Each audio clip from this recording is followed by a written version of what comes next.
السلام علیکم نحمدہ ونصلی علی رسولہ الکریم اما بعد فاعوذ باللہ من الشیطان الرجیم بسم اللہ الرحمن الرحیم۔ آج کا ٹاپک ایران، اسرائیل، انڈیا اور رشیا ایک جان ہیں، ایک ملک کے چار نام ہیں۔ اسلامک ورلڈ کو ان چار ملکوں نے خانہ جنگی میں مبتلا کیا، 25 لاکھ مرڈر کیا، سینٹرل ایشیا سے ایران، عراق، کویت جنگ تک۔ ان کی پالیسی سے اسلامک ورلڈ کو نقصان ہوا تو انہوں نے اپنی ڈیمپ پالیسی بنا لی۔ ڈیمپ پالیسی یعنی کہ ایران، اسرائیل، رشیا ڈیمپ پالیسی کیا تھی کہ جب افغانستان کا مسئلہ سولوشن پکڑ گیا تو انہوں نے کیا کیا کہ ورلڈ ٹریڈ سینٹر گرا دیا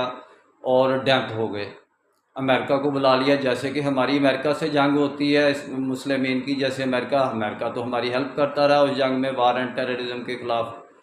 تو امریکہ کو بلا لیا ہمارے خلاف۔ امریکہ بیٹھا رہا، اتنی دیر بیٹھا رہا، وہ ڈیمپ یعنی کہ پالیسی کے تحت وہ رشین طالبان نے پوری کوشش کی کہ امریکہ کے ساتھ وہ ان کو افغانیوں کو لڑایا جائے، لیکن وہ افغانی سمجھدار نکلے، نہیں لڑے۔ تو اس کے بعد انہوں نے کہا کہ اب ہم کیا کریں، یہ تو ہم ظاہر ہو جائیں گے، ہمارا نقصان ہوگا، پوری اسلامک ورلڈ کا ہم نے نقصان کیا ان چار کنٹری نے، تو اب کیا کریں۔ انہوں نے غزہ کا مسئلہ شروع کر دیا، ڈسپیوٹڈ غزہ کا مسئلے پہ جب اسلامک ورلڈ قابو نہیں آئی، ڈیمپ پالیسی پر رہی، تو پھر وہ یعنی کیونکہ اس نے بھی تو ڈیمپ پالیسی پر رہنا تھا نا، اسلامک ورلڈ کا 25 لاکھ مرڈر ہوا ہے، ایک بندہ نہیں ہوا۔ انہوں نے پھر انڈیا پاکستان کی جنگ چھیڑ دی، انڈیا نے،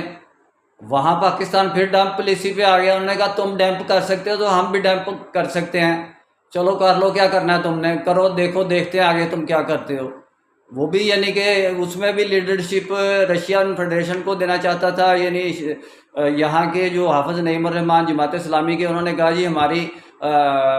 ٹرمپ کی ہم مصالحت کو قبول نہیں کرتے، ثالثی کو، بلکہ رشین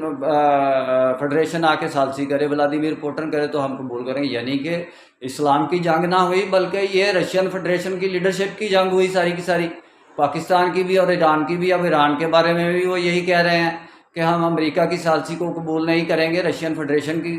ثالثی کو قبول کریں گے، وہی ایرانی کہہ رہے ہیں۔ تو وہ ایران یعنی کہ چاہتا کیا ہے کہ اسلام کا اتنا پہلے اس نے نقصان کر لیا اسلامک ورلڈ کا، تو اب اس کا یعنی کہ یہ ڈیمپ پالیسی تھی کہ میں ڈیمپ ہو جاؤں، ڈیمپ نہیں ہو سکا، تو آخر پر پھر وہ رشین